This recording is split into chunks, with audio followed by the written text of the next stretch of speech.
Etiopía es italiana. Con estas palabras audaces, el dictador Benito Mussolini enciende a sus masas adoradoras en Roma hasta llevarlas al frenesí. Es 1936. Las fuerzas italianas acaban de tomar la capital etíope, y este triunfo marca el punto máximo de popularidad de Mussolini. Esto ejemplifica su imagen de fortaleza y consolida su mito de un nuevo imperio fascista. Respaldado por su culto a la personalidad, il Duce es imparable.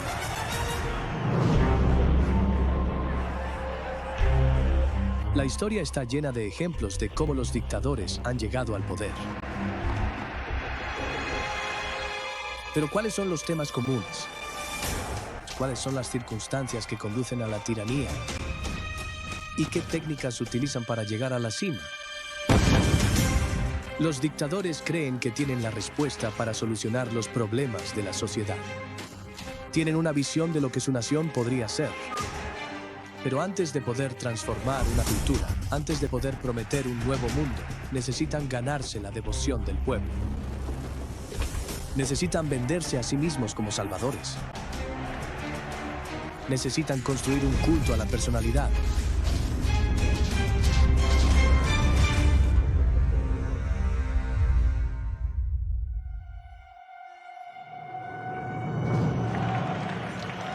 Hay fuerza en la personalidad. Para los dictadores, los mitos que los rodean y la imagen que proyectan pueden ser utilizados para tomar el poder y mantenerlo. Los dictadores de todo el mundo utilizan cultos a la personalidad porque funcionan. Les ayudan a mantenerse en el poder. Y eso significa que son capaces de hipnotizar a las masas, de lograr que les sean incondicionalmente leales, de ser vistos como seres con cualidades sobrehumanas. Esto requería mucha propaganda. Libros para alabarlos, poemas, concursos de redacción para estudiantes, películas, mucha cultura, muchos desfiles para ayudar a establecer estos cultos a la personalidad. Y si eras un niño, te obligaban a escuchar este tipo de adoctrinamiento sobre lo maravilloso que es el líder. Esto realmente creó un tipo de lealtad que casi parece inexplicable. ¿Cómo podían las personas ser tan leales a alguien que era tan increíblemente represivo?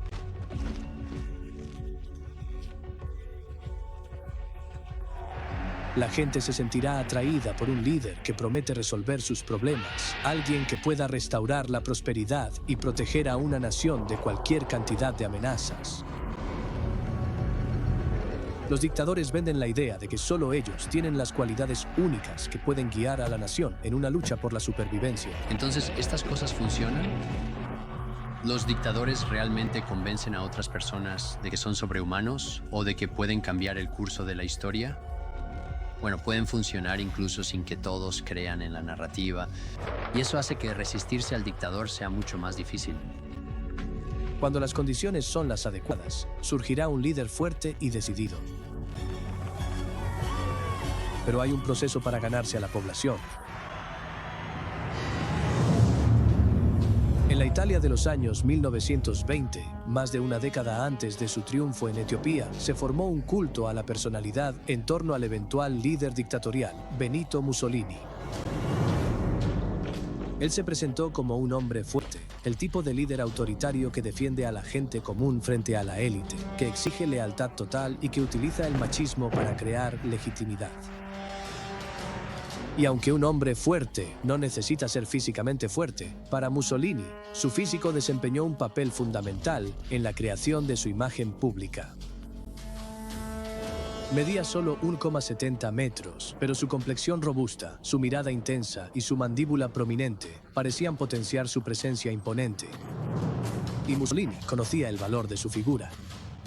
Le gustaba ser mostrado, por eso todas esas fotos de él cavando en el campo, para demostrar que era un hombre del pueblo, que no tenía miedo de ensuciarse las manos, pero también para mostrar su virilidad, su fuerza y su poder. Las habilidades oratorias de Mussolini complementaban sus atributos físicos. Inspiraba a las audiencias con discursos dramáticos llenos de certeza, simplificando cuestiones complejas en blanco y negro.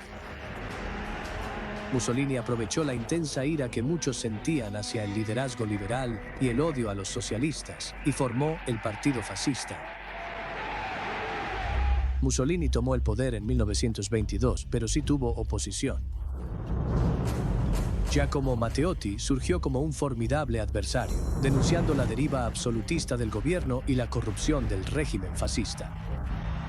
Pero el 10 de junio de 1924, Matteotti fue secuestrado y brutalmente asesinado. El descubrimiento de su cuerpo y las abrumadoras pruebas que vinculaban su asesinato con el círculo íntimo de Mussolini provocaron la indignación pública. Los miembros de alto rango del partido fascista sabían que si Mussolini caía, ellos también estarían acabados. Había que apoyar a Mussolini. Así nació el culto al Duce. La culpa de los recientes errores se trasladó a las filas indisciplinadas y Mussolini fue presentado como una víctima de los liberales oportunistas. Es un guión familiar utilizado por los autoritarios de hoy en día, que presenta al líder como una víctima, incluso como un mártir. En un discurso ante el Parlamento el 3 de enero de 1925, Mussolini se declaró a sí mismo y a su partido por encima de la ley, anunciando de hecho la primera dictadura fascista. Italia se convirtió en un estado de partido único y el Partido Fascista Italiano era el único partido. Y por supuesto ese es un aspecto fundamental de una dictadura. Y por supuesto, al frente de todo eso estaba el propio Mussolini, con todo un culto en torno a este líder, il Duce Mussolini. Así que un culto al líder también le ayudó a consolidar su poder.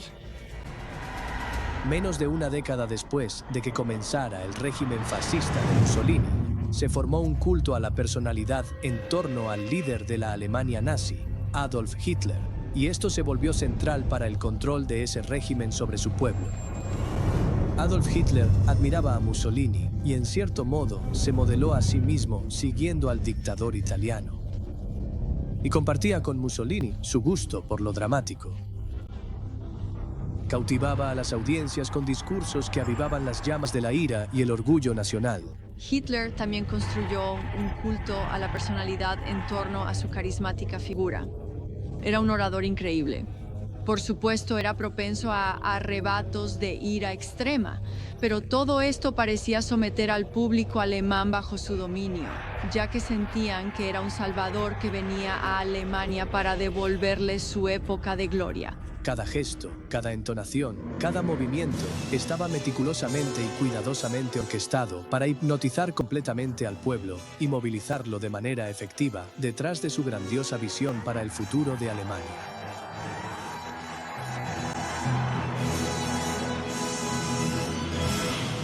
Y ese futuro no incluía al pueblo judío. Hitler identificó a los judíos como la fuerza malévola detrás de los problemas de la nación, desde un sistema parlamentario corrupto hasta la amenaza inminente del comunismo. Sus discursos estaban cargados de metáforas sobre el contagio y la enfermedad. Comparó la presencia del pueblo judío con la de un virus y declaró escalofriantemente en 1942 que la salud de la sociedad dependía de la eliminación del pueblo judío. Y aunque profundamente perverso, su carismática habilidad oratoria ayudó a crear un aire de legitimidad para su ideología, haciéndola aún más atractiva para las masas. A medida que Hitler ascendía al poder, las tendencias oscuras de su psique interior evolucionaron hacia un sistema de gobierno siniestro. Disfrutaba infundir miedo en quienes lo rodeaban, asegurando un estado de ansiedad perpetua que sustentaba su reinado y su culto a la personalidad. Y estaba obsesionado con su propia mortalidad. Creía que estaba en una carrera contra el tiempo para resolver problemas gigantescos y dejar un legado imborrable, el hombre que devolvió la grandeza a Alemania. Con una convicción y carisma tan contundentes, ¿cómo podía alguien en Alemania negarse a él? El narcisismo de Hitler y Mussolini los llevó a establecer cultos a la personalidad, hombres fuertes y extravagantes con un talento oratorio que hacía vibrar los auditorios.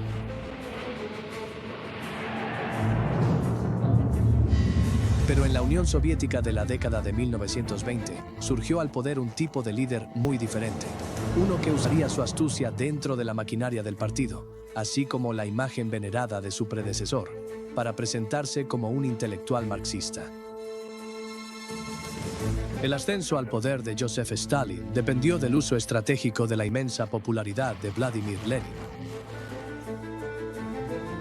A pesar de la resistencia de Lenin a la glorificación personal, fue idolatrado como un héroe revolucionario que liberó a Rusia de la autocracia zarista.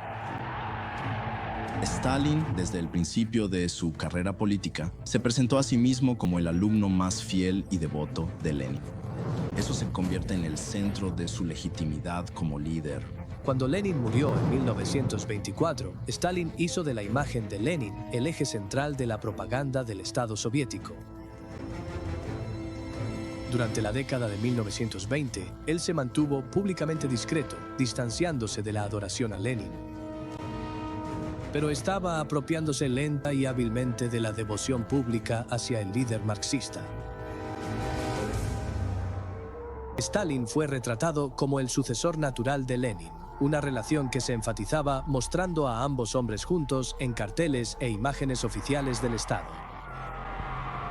La imagen de Stalin fue adquiriendo cada vez más protagonismo, mientras que la de Lenin acabó desvaneciéndose.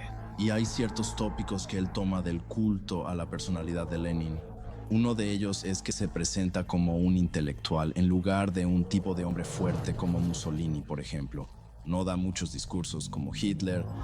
Se presenta como un trabajador incansable, pero también como un estudioso del marxismo-leninismo. Stalin estaba profundamente interesado en ser reconocido como un erudito marxista, llegando en ocasiones a insistir en que se le mostrara en fotografías inmerso en los escritos de Lenin. Esto fue crucial para presentar a Stalin no solo como un líder político, sino también como un guía intelectual. Para la década de 1930, el culto a Stalin había evolucionado, volviéndose más marcado y central en la identidad soviética. Ahora era celebrado como el padre del pueblo, y su veneración se consideraba un indicio de lealtad al partido. Las raíces del liderazgo de culto estaban profundamente arraigadas en la psique rusa. En una nación acostumbrada a los zares, la exaltación de Lenin y por extensión de Stalin aprovechó un paradigma cultural familiar. Existen documentos de archivo en los que Stalin se queja de este culto a su alrededor, de lo ridículo que es y de que no le gusta. Pero dado quién era Stalin y el poder que tenía en ese sistema, él podría haber puesto fin al culto a Stalin. Así que podemos suponer que en realidad le gustaba bastante, aunque como buen marxista tenía que actuar como si no fuera así. También hay momentos en los que dice, esencialmente, el pueblo necesita un monarca, el pueblo necesita algún tipo de líder. Stalin manipuló hábilmente el culto a Lenin. Transformó la práctica de la adoración al líder para consolidar su propia forma de dictadura comunista, una que estaba ansioso por exportar a los países cercanos. En Corea del Norte, el ex líder guerrillero Kim Il-sung establecería un culto a la personalidad que lo transformaría en una figura casi divina entre su pueblo y empoderaría a su familia durante generaciones. Y lo hizo, en parte, reescribiendo la historia. Tras la Segunda Guerra Mundial, la ocupación japonesa de Corea llegó a su fin. La Unión Soviética, liderada por Stalin, ocupó la parte norte de Corea como un colchón estratégico de defensa. Los estadounidenses hicieron lo mismo en el sur. Había una línea divisoria en el paralelo 38 que separaba las dos zonas de ocupación, y eso fue lo que dio inicio a esta nueva era para Corea y los coreanos. El fin del dominio japonés y la liberación no resultaron en una autonomía completa, sino más bien en otra ocupación extranjera, una forma diferente de ocupación, pero aún así una ocupación. Los soviéticos buscaban crear un estado norcoreano dentro de su esfera de influencia, con Kim Il-sung como figura principal de la región. Y así fue como él llegó junto con el ejército soviético en octubre de 1945, apenas un par de meses después de la liberación. Y lo que sucedió después fue un proceso complicado en el que Kim maniobró para posicionarse en el puesto más destacado, lo que llevó a los soviéticos a aceptar que él se convirtiera en la figura más poderosa entre los líderes coreanos nativos. Kim fue nombrado presidente del Comité Popular Provisional para Corea del Norte en febrero de 1946. Para abril, había presentado sus 20 puntos, afirmando su posición como líder independiente de la supervisión de Stalin. Y en menos de un mes, su nombre e imagen ya eran más prominentes en la propaganda.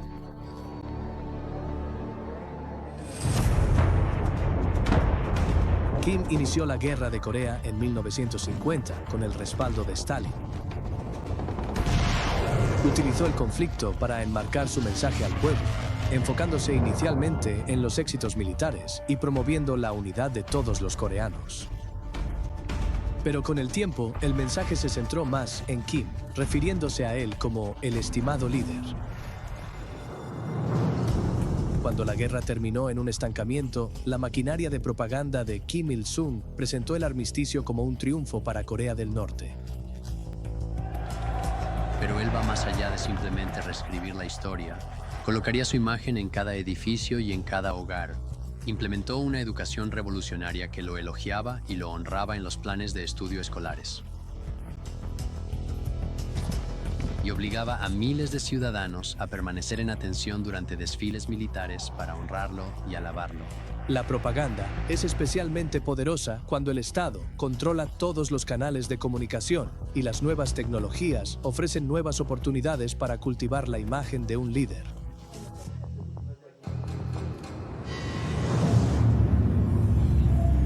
Décadas antes de la dinastía Kim, los años 20 marcaron la llegada de nuevos medios de comunicación masiva. Las revistas ilustradas, la radio y el cine eran perfectos para esculpir una figura pública, y con suficiente influencia sobre las masas, un líder podía hacer casi cualquier cosa. El partido fascista en Italia supo aprovechar muy bien estas nuevas herramientas. El mayor activo en lo que respecta a la propaganda fascista era el propio Mussolini. Era carismático, era la figura indiscutible del fascismo. Estaba en el centro de cada campaña de propaganda. La oficina de prensa y el Instituto Luce, con sus noticieros y fotografías, se volvieron fundamentales para difundir una imagen cuidadosamente construida de Mussolini. Utilizaba la prensa, utilizaba la fotografía, utilizaba la radio, utilizaba el cine y los noticieros. Por un lado, intentaba ahogar cualquier sentido de opinión opuesta. Por otro lado, intentaba acentuar el atractivo de Mussolini como alguien cercano a los intereses del pueblo, a diferencia de todos los políticos anteriores a Mussolini, que eran vistos como distantes, elitistas y demás. Sus heridas de la Primera Guerra Mundial se integraron en una narrativa de martirio cristiano. Los medios presentaban su carne marcada pero resistente como un testimonio del renacimiento y la fortaleza de Italia.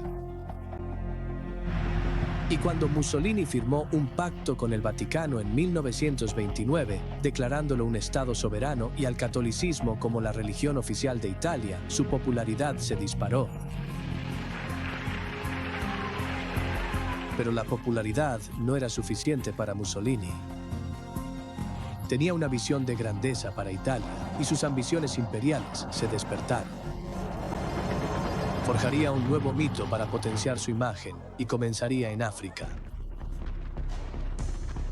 En octubre de 1935, Mussolini invadió lo que entonces era Abisinia, Etiopía. Y esto realmente estaba motivado por ideas que en realidad se remontan al final del siglo XIX y a la colonización italiana. En 1896, Italia libra una guerra contra Etiopía que sale catastróficamente mal, y esto crea un trauma nacional. Así que se puede ver la decisión de Mussolini de invadir Etiopía como una especie de segundo intento del viejo sueño etíope, una venganza contra la derrota de 1896. Cuando Addis Abeba cayó ante las fuerzas de Mussolini en mayo de 1936, él alcanzó la cima de su popularidad en casa. Así que se celebra como el momento en que Italia obtiene finalmente su propio imperio. Todas las posesiones coloniales juntas crean el mito del nuevo imperio fascista italiano, y en ese sentido funciona muy bien en la propaganda fascista y genera el nuevo mito de Mussolini como el resurgimiento de la antigua tradición imperial romana. Nada detendría a Mussolini en su empeño de hacer grande a Italia de nuevo. Él llamó a su régimen un estado totalitario. A través de su culto a la personalidad, Mussolini se convirtió en la personificación del fascismo. Se convirtió en Il Duce, el líder omnipotente e indispensable que le permitió justificar su gobierno personal y erradicar cualquier cosa que representara una amenaza para sus objetivos. Mediante el uso de la propaganda, el control de su narrativa y la manipulación de su pueblo, Mussolini se volvió todopoderoso, una figura a la que otros gobernantes autoritarios podían aspirar. Al igual que Mussolini, Adolf Hitler era meticuloso con su imagen y su propaganda. Sin embargo, a diferencia de Il Duce, sus ideologías insidiosas y racistas eran centrales en su gobierno y pasó años preparando su culto a la personalidad para que aceptara las atrocidades que siguieron. Explotó el cine como una tecnología emergente para difundir el mensaje nazi en la cultura popular. Cuando Hitler es nombrado primer ministro, uno de sus primeros nombramientos es Goebbels como ministro de propaganda y de ilustración pública, y Goebbels se toma esta responsabilidad muy en serio. Reorganiza la prensa, reorganiza la radio, reorganiza el cine. Aunque fueron muy autoritarios en el uso de la propaganda, entendieron que solo la adoctrinación política no sería suficiente. Hay que encontrar el equilibrio adecuado entre entretenimiento y adoctrinamiento. En 1934, la directora de cine alemana Leni Riefenstahl fue encargada de realizar El triunfo de la voluntad, un lujoso documental sobre el mitin en Nuremberg. Todo el evento fue organizado específicamente para las cámaras, cada toma cuidadosamente elaborada.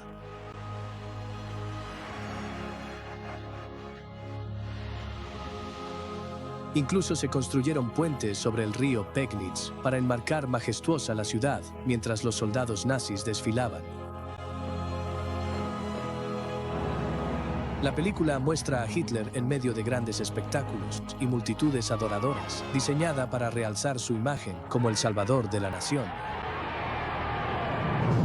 La imagen pública de Hitler era la de un líder responsable, serio y dedicado, que no tenía tiempo para otras distracciones, que estaba tan comprometido con el país y con el bien de la comunidad nacional, la Volksgemeinschaft, que su vida era muy austera en todos los aspectos. Hitler se veía a sí mismo como un líder mesiánico. Él pensaba que el destino lo había puesto para guiar a la nación alemana hacia la grandeza y sacarla de sus problemas, y quería que la nación alemana creyera lo mismo. Las escuelas reflejaban este sentimiento, fomentando una veneración casi religiosa hacia él entre los jóvenes. Incluso se escribió una versión especial del Padre Nuestro.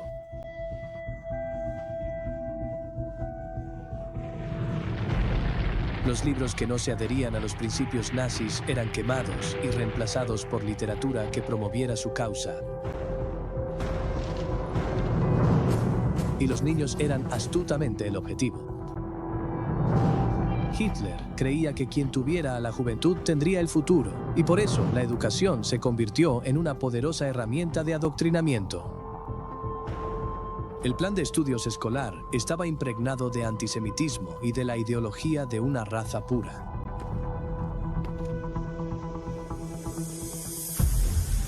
En 1926, todas las organizaciones juveniles fueron disueltas y los adolescentes fueron canalizados hacia grupos nazis, como las Juventudes Hitlerianas y la Liga de Muchachas Alemanas. La membresía aumentó a 5,4 millones en solo 10 años, impulsada por la promesa de aventura.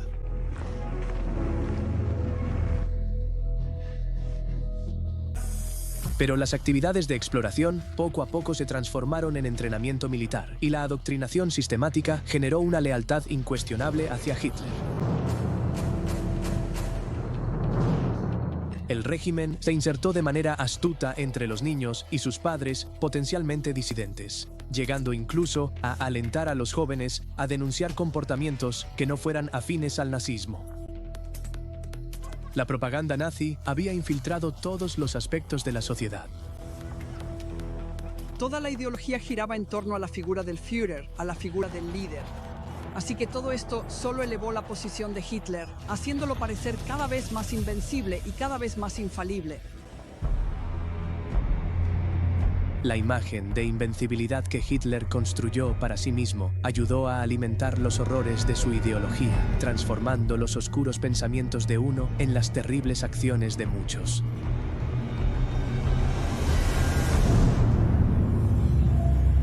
Más de una década después, se observaron manifestaciones similares de adoración hacia la imagen construida de un líder en la dinastía Kim en Corea del Norte.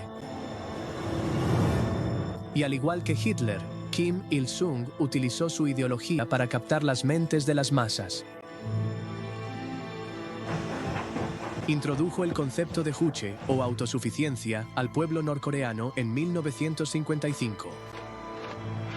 Se convirtió en la base del marco político. Su significado fundamental es autonomía o capacidad de decisión, pero la lógica quirúrgica de esto es la siguiente.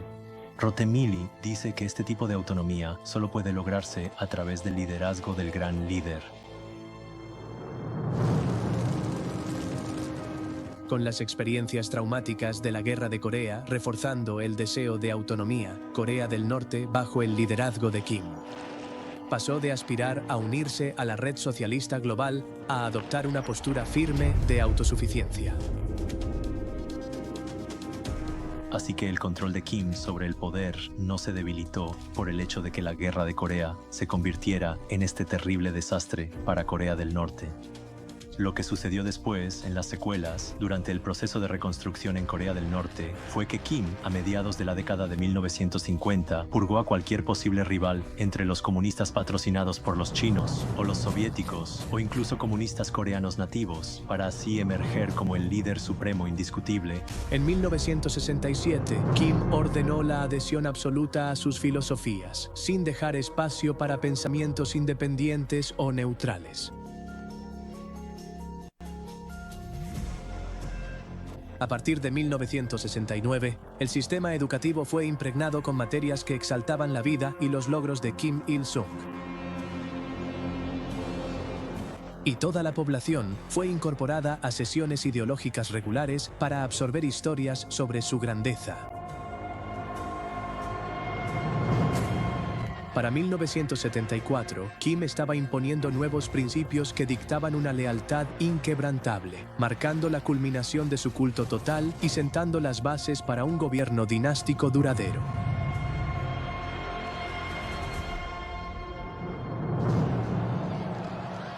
El hijo de Kim, Kim Jong-il, fue preparado para el liderazgo desde una edad temprana. Muchas gracias. Se unió al Partido de los Trabajadores en 1961 a los 32 años y ascendió rápidamente en el régimen. Brindó un apoyo significativo al liderazgo de su padre, participando en múltiples purgas y encabezando las campañas de propaganda gracias a su amor por el cine. En 1980, Kim Jong-il fue designado sucesor de su padre. La sucesión dinástica en Corea del Norte es un fenómeno único entre los estados modernos. De manera extraordinaria, el país ha experimentado una transición hereditaria del poder, no solo una vez, sino dos, con Kim Jong-un asumiendo el mando tras la muerte de su padre en 2011. Es difícil pensar en algo que sea más extremo, como culto a la personalidad, que lo que surgió en Corea del Norte y que aún funciona allí. Con cada líder sucesivo, creció en alcance y escala, porque se volvió más difícil legitimar el gobierno de esta familia en particular, cuanto más se alejaban de la base original de legitimidad. Es una dictadura totalitaria, casi fascista, y por eso este culto al liderazgo es extraordinariamente importante, tal como lo fue a principios del siglo XX en Alemania e Italia, y también en la Unión Soviética. Al igual que la hermética dinastía Kim de Corea del Norte, el dictador Nicolae Ceausescu de Rumania también consolidó su poder de manera férrea a través de la influencia y el control de su propia familia, con su esposa, Elena Ceausescu, desempeñando un papel absolutamente clave y fundamental en su liderazgo autoritario y en la administración del país. Aliada con la Alemania nazi, Rumania fue ocupada por la Unión Soviética al final de la Segunda Guerra Mundial. Así que en 1944 el ejército soviético entró en Rumania. Los partidos rumanos derrocaron la dictadura del partido allí. La restauración de la posguerra fue estrictamente controlada por los soviéticos, quienes instalaron a Georgiou Dej como secretario general. Así que Ceausescu aspiraba a ser un líder. Creció hasta el punto de convertirse en el número 2, número 3. Bajo el liderazgo del primer comunista, cuyo nombre era Gheorghe Gheorghiu Dej, su mentor principal fue una figura central en el establecimiento del régimen comunista en Rumania. Este líder, con una influencia considerable, guió a Nicolae Ceausescu en sus primeros pasos dentro de la jerarquía del partido. Cuando Gheorghe Gheorghiu Dej falleció, aproximadamente 20 años después de haber asumido el poder, el culto a la personalidad que se había comenzado a gestar alrededor de la figura de Ceausescu se intensificó de manera exponencial. Este fenómeno, caracterizado por la glorificación excesiva del líder, la propaganda constante que lo presentaba como un genio infalible y la supresión de cualquier crítica o disidencia, se volvió cada vez más opresivo y para la gran mayoría de los ciudadanos rumanos, profundamente nauseabundo. La población experimentaba una creciente aversión hacia esta veneración forzada, que contrastaba drásticamente con la dura realidad de su vida cotidiana. Esta situación se vio agravada por el empeoramiento progresivo de la situación económica en Rumania. La escasez de bienes básicos, las largas colas para obtener alimentos, la falta de libertades individuales y la represión política contribuyeron a un clima de descontento generalizado. La combinación del asfixiante culto a la personalidad y el deterioro de las condiciones de vida creó un ambiente de desesperación y frustración entre la población rumana que anhelaba un cambio y el fin de un régimen que consideraban tiránico y empobrecido. La vida diaria se convirtió en una lucha constante, marcada por la privación y la vigilancia, lo que hizo que el culto al líder pareciera aún más grotesco y fuera de lugar en un país que se hundía en la miseria económica y social.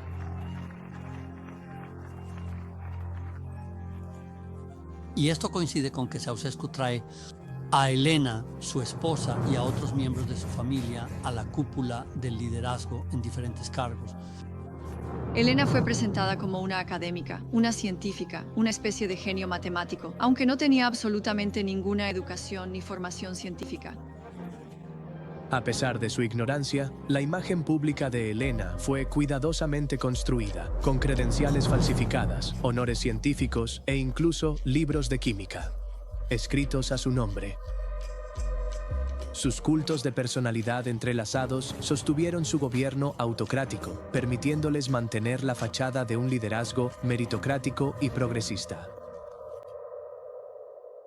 Ceausescu utilizó uno de los mecanismos más importantes en los regímenes totalitarios, que es la propaganda, y empleó los vehículos de propaganda, el sistema de propaganda, para construir el culto al partido, para combinar el culto, la idolatría del Partido Comunista, con su propio engrandecimiento personal, con su culto a la personalidad.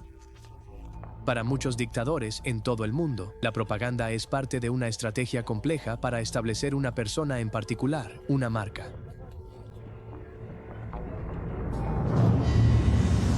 Pero algunos dictadores adoptan un enfoque más simple y directo.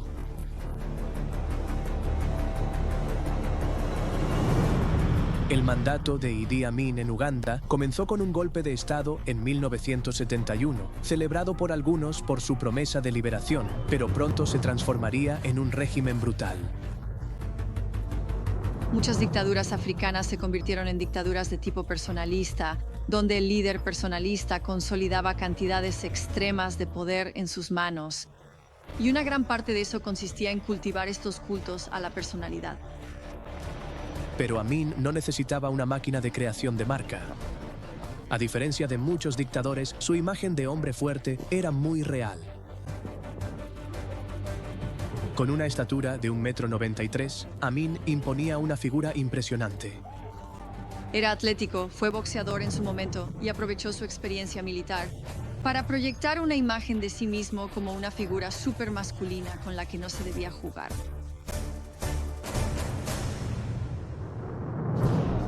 Idi Amin ingresó al ejército colonial británico cuando era joven. Primero fue reclutado como cocinero y luego se convirtió en soldado raso, llegando a luchar para los británicos en Somalia, donde había intereses coloniales. Luchó contra los Mau Mau, los luchadores por la liberación en Kenia. A medida que Amin ascendía en las filas militares, formó una alianza lucrativa con el primer ministro Milton Obote. Y juntos, en 1966, derrocaron al rey Muteша II y tomaron el control absoluto de Uganda, con Obote como presidente y Amin como líder de las Fuerzas Armadas. Sin embargo, Amin aún tenía aspiraciones de poder, por lo que trabajó para hacer crecer su culto a la personalidad dentro del ejército y entre el público. Así que, para Idi Amin, se lograba a través de esos discursos carismáticos que él, dirigirse al público ugandés usando lenguas tribales locales. Y a través de sus numerosas apariciones públicas, logró cultivar un grupo de seguidores muy leales. Amin quería el poder absoluto y esperó el momento adecuado.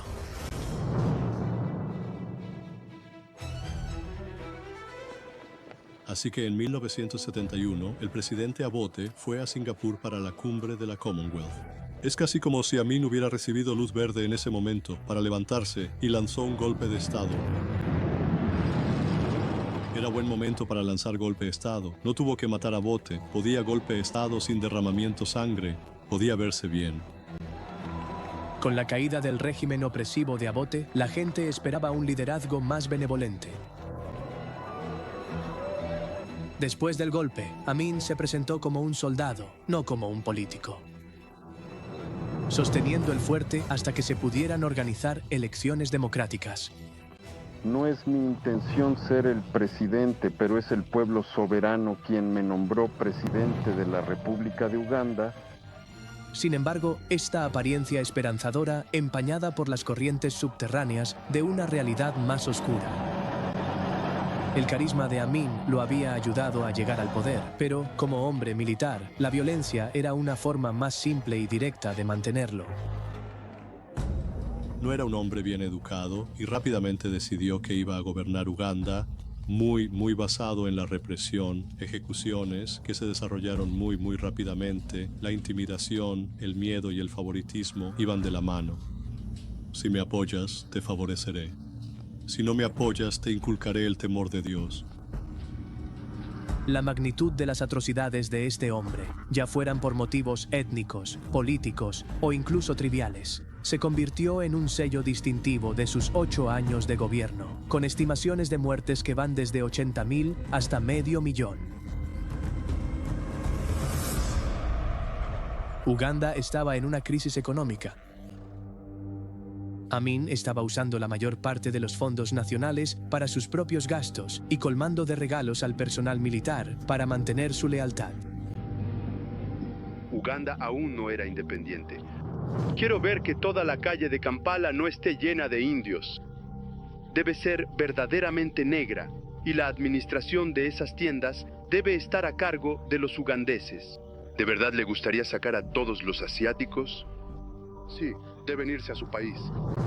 Tras la expulsión de 80.000 asiáticos, la relación de Amin con las potencias internacionales se deterioró rápidamente.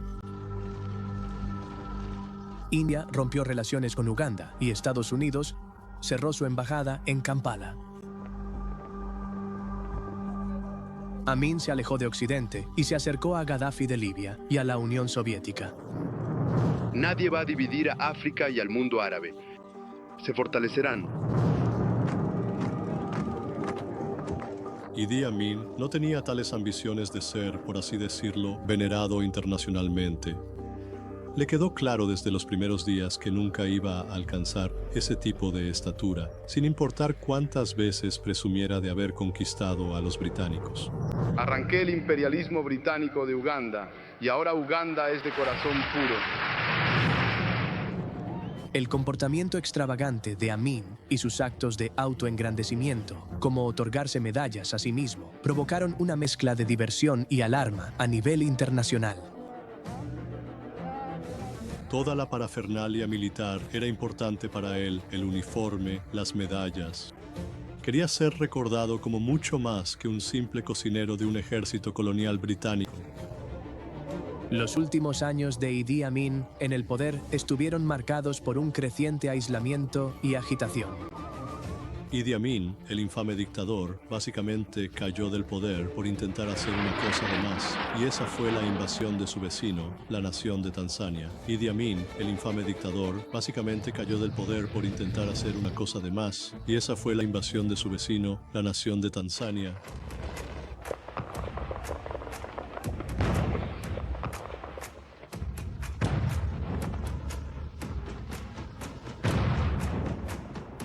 El gobierno de Amin terminó cuando las tropas tanzanas y el Ejército Nacional de Liberación de Uganda marcharon hacia la capital. Huyendo a Libia y finalmente estableciéndose en Arabia Saudita, Amin vivió en el exilio, impedido de regresar por un gobierno ugandés decidido a procesarlo por crímenes de guerra. Que solemnemente preservaré, protegeré y defenderé la Constitución con la ayuda de Dios.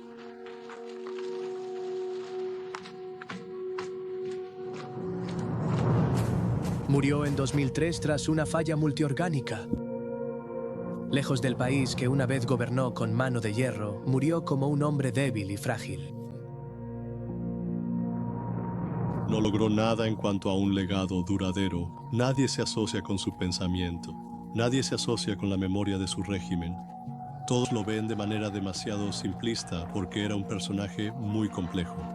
Pero, lamentablemente, ha sido reducido a un simplón, a una figura meramente caricaturesca, y verdaderamente no es así como él, en su esencia, habría querido ser recordado en la actualidad, en este preciso momento. El líder autoritario sigue vivo y vigente.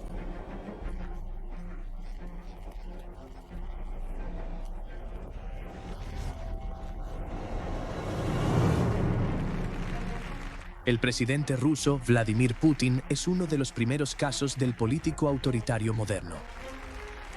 Putin es el epítome del dictador.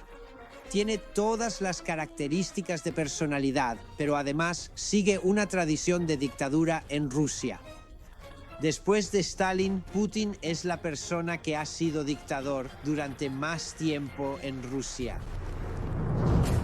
La imagen cuidadosamente construida de Putin como un líder que mantiene a Rusia segura se remonta a la década de 1990, una época en la que un líder fuerte y decidido era exactamente lo que el pueblo ruso quería. La década de 1990 fue una época tumultuosa para Rusia. En 1991, la desintegración de la Unión Soviética llevó a una transformación rápida y dolorosa hacia una economía de mercado. Luego, en 1996, Rusia sufrió una humillante retirada tras una guerra de 2 años con Chechenia, una región separatista de Rusia con solo una fracción de sus recursos económicos y militares. Los rusos se enfrentaron a nuevos sentimientos de emasculación, lo que proyectó una sombra sobre toda la década. Cuando Putin ascendió en las filas hasta convertirse en primer ministro en 1999, lamentó la pérdida de la fortaleza de Rusia. Luego, apenas un mes después de asumir el cargo, 300 personas murieron en atentados con bombas en edificios de apartamentos en toda Rusia. Putin actuó de manera decisiva para cortar lo que él veía como la mano amenazante del terrorismo checheno, invadiendo Chechenia y lanzando la Segunda Guerra Chechena. La exitosa y extremadamente brutal guerra en Chechenia, junto con el pánico generado por estos atentados, ayudaron a Putin a consolidarse como una especie de salvador de Rusia frente a la desintegración, el caos, la anarquía y el terrorismo. Y luego eso se amplió a la imagen del hombre, que podía limpiar las calles, que detendría la delincuencia, que haría que el Estado ruso volviera a funcionar y que haría la vida más normal para los rusos. Rusia finalmente tenía de nuevo a un político decisivo, un hombre fuerte. Putin juró que él era el único que podía proteger a Rusia de los terroristas chechenos. Vivimos con eso, ya sabes. Iba a restaurar la integridad territorial y a hacer que Rusia volviera a ser grande. Así que, cuando el entonces presidente de Rusia, Boris Yeltsin, renunció el 31 de diciembre de 1999, respaldó a Putin en la carrera por un nuevo presidente.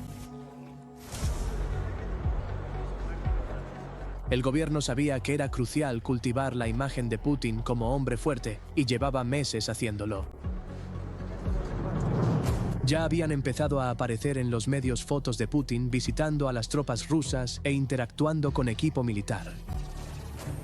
Era la imagen de un líder serio, decidido a resucitar el orgullo nacional y defender la masculinidad rusa. Hay una verdadera campaña de propaganda para proyectar a Putin como el tipo de líder fuerte y macho de un país fuerte y macho. Cuando era un poco más joven, eso significaba que se quitaba la camisa con frecuencia, posaba sin camiseta, posaba con rifles, iba de caza, jugaba hockey sobre hielo, participando en combates de jiu-jitsu y, por supuesto, ganando siempre. Así que esa proyección tan fuerte de masculinidad ruda funcionó bastante bien con el electorado. Las encuestas demostraron que Putin era exactamente lo que Rusia quería. Su índice de aprobación subió al 84% y fue elegido presidente en marzo de 2000 con una mayoría absoluta del 53%.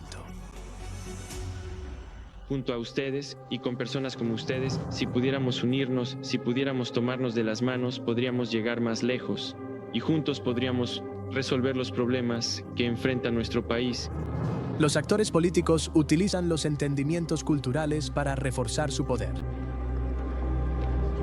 Las ideas populares sobre la masculinidad y la fuerza se contrastan con lo opuesto, la feminidad o la debilidad percibida, para presentar al líder como un protector. Putin en muchos aspectos sigue los pasos de Stalin, pero está siguiendo los pasos de Stalin, utilizando tecnología moderna y un aparato de seguridad mucho más intrusivo. A través de este aparato de seguridad y mediante el control de la información en Rusia, está gestionando su propia imagen y controlando la información sobre sí mismo y toda la oposición en su contra. La imagen de hombre fuerte de Putin continúa bien entrado el siglo XXI, lo que ha llevado a un gobierno que ya lleva 20 años y sigue contando. La brutalidad abierta por sí sola rara vez conduce a un poder duradero. Para ello, los líderes necesitan cultivar una narrativa que funcione para su audiencia. La mejor parte del pueblo italiano. El culto a la personalidad se construye sobre la búsqueda de la adoración. Satisface una necesidad psicológica profunda, alimentando el ego insaciable del líder, mientras da a los seguidores la sensación de formar parte de algo grandioso. Es profundamente inquietante, pero este es un peligro que incluso encontramos en el mundo actual, ¿verdad? La inclinación popular y generalizada a intentar aferrarse a alguna persona o figura que promete soluciones fáciles y rápidas para todos los problemas. A problemas complejos. Si tan solo el pueblo siguiera su mandato de manera absoluta. Y eso puede hacer que sea muy difícil en una sociedad cuando todos creen que los demás podrían apoyar al dictador. Va a ser muy difícil para ellos encontrar a otras personas con las que quisieran organizarse para resistir al líder. Pero esta autoridad carismática puede alterar drásticamente el rumbo de una nación, pasando de la democracia al autoritarismo en tan solo unos pocos años. El ascenso de un dictador tiene dos fuerzas inextricables: la habilidad teatral y manipuladora del líder y la voluntad de una población oprimida.